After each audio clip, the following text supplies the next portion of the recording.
Et maintenant, il y a des photos et il y a un certain nombre de prises de parole qui sont très embarrassantes pour ces gens-là. Vous savez, juste pour revenir, moi je ne suis pas d'accord avec tout ce que défend Rokhaya Diallo. Et je pense que je peux avoir cette honnêteté intellectuelle de ce qui s'est passé hier sur le plateau de France 5, où vous avez Becker, c'est comme ça qu'il s'appelle le monsieur Pascal Bruckner. Qui fait de la relation directe entre un acte terroriste et la complicité de Rokhaya Diallo. Dans cette période-là, je pense qu'il aurait pu s'abstenir. Ça, c'est mon avis. C'est mon avis. En revanche, sur le CCIF... Oui, on va l'entendre. On va écouter ce qui s'est passé. On va écouter, puis on pourra en redébattre. Votre statut de femme, musulmane et noire, vous rend privilégiée. Ça vous permet de dire un certain nombre de choses qui, si moi, je les avais dites, notamment, je pense à ce que vous avez dit sur Charlie Hebdo et qui a entraîné... avec d'autres, la mort des 12 de Charlie... Ce que j'ai dit a entraîné la mort de quelqu'un ? Oui, ce que vous avez dit lorsque vous avez fait une pétition en 2011... C'était pas une pétition, c'était un texte.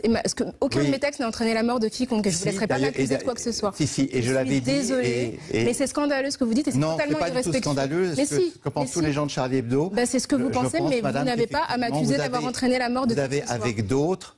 poussé à la haine contre Charlie Hebdo. J'ai usé de ma liberté d'expression. Armé le bras des tueurs.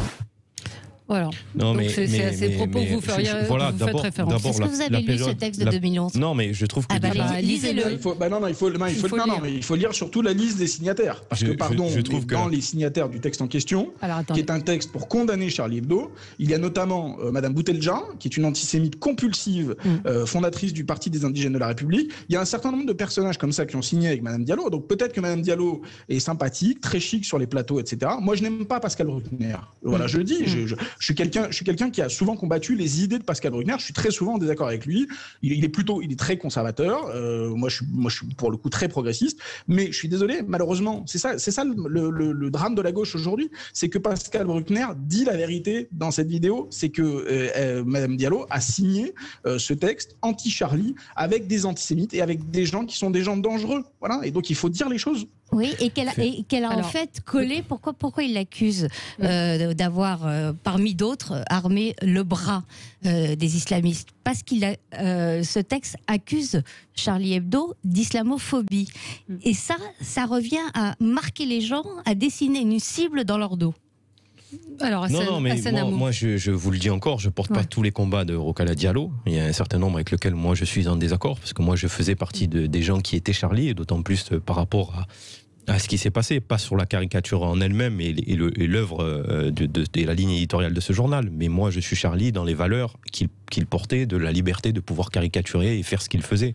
Et je pense que je pense qu'on est d'accord là-dessus. En revanche, je pense que Bruckner aurait plus évité hier ce genre de commentaires. Mais pourquoi ? C'était le moment où j'avais. Parce que faire la relation entre un terroriste et le drame, c'est-à-dire l'assassinat d'un professeur et Rokhaya Diallo, n'est absolument pas pertinent. Les mots ne tuent pas, les mots n'ont aucune importance. Mais ils ont un impact et ils font mal, les mots. C'est-à-dire qu'aujourd'hui, on sait tous que quand on est à la télé et que c'est retranscrit et que ces vidéos-là deviennent virales, certains, aussi des compatriotes musulmans, comme il en existe dans d'autres religions, n'ont pas le recul nécessaire pour prendre ces débats-là en pleine face. Non, c'est pas une question de les prendre pour des idiots ou non, mais c'est que vous posez... Vous êtes en train d'expliquer que Rokhaya Diallo... Il faut les traiter comme des sous-développés. Elle doit aller en prison. Vous avez un discours raciste. Allons au bout des choses. Elle doit aller au bout des choses. Non, mais arrêtez. Non, mais c'est d'assumer. C'est la blague du siècle. Non, mais Hassan Amour, on va y revenir parce que... Vous racontez des bêtises, c'est pas un argument. Ça fait 2 fois que vous parlez. On continue, on a encore une heure de débat, mais c'est d'assumer. Hier, sa défense n'était pas bonne face à Bruckner quand elle dit vous êtes contre la liberté d'expression. C'est pas la réponse qu'il faut apporter. La réponse est sur le fond du texte qu'elle a signé et c'est là-dessus qu'elle aurait dû se défendre. Mais on va y revenir, et puis justement on va revenir sur les propos de Jean-Michel Blanquer ce matin qui dit l'islamo-gauchisme est à combattre. Et puis ça nous permettra d'avancer aussi sur l'ambiance en France où je sens une violence et sur les prémices peut-être d'une guerre civile, pourquoi pas, d'autant plus avoir la parole contre les gens. Pardon ? D'autant plus avoir la parole responsable et pas d'essayer d'exciter et d'envenimer ou d'exacerber la situation comme certains commentateurs le font. On se retrouve dans un instant. Jean-Claude Bouchereau, vous avez la parole. À tout de suite.